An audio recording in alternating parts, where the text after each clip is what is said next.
নমস্কার, আজকে বানাবো ইলিশ মাছের মাথা দিয়ে শাপলার চচ্চড়ি। এর জন্য শাপলাগুলোকে নিয়ে এভাবে কেটে নেব। এরপর নিয়ে নেব মাছের মাথা। মাছের মাথাগুলোকে হলুদ ও লবণ দিয়ে মাখিয়ে নেব।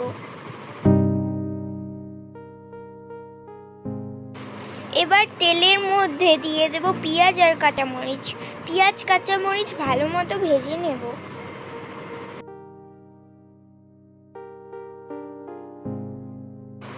এবার মাছের মাথা ছোট ছোট টুকরো করে এর মধ্যে দিয়ে দেব।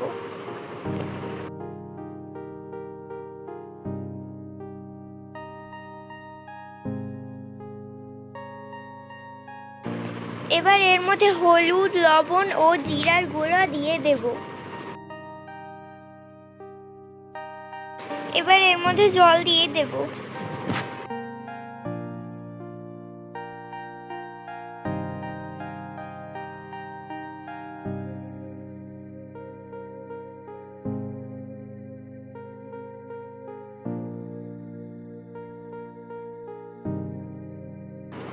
এবার মাছগুলোকে ভালো মতো কষিয়ে এর মধ্যে শাপলা দিয়ে দেব।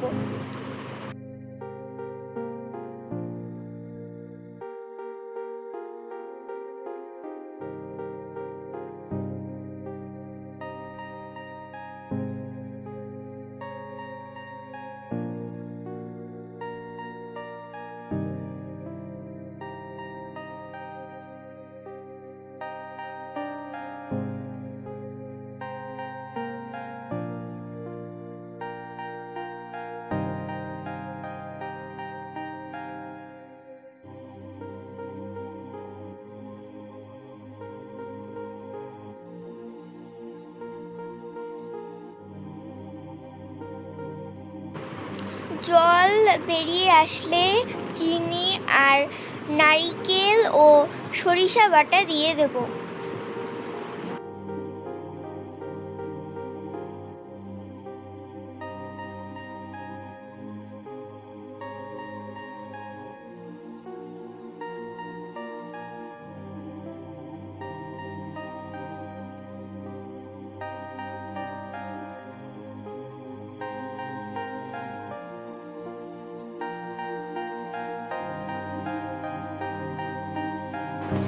ব্যাস তৈরি হয়ে যাবে আমাদের ইলিশ মাছের মাথা দিয়ে শাপলার চচ্চড়ি।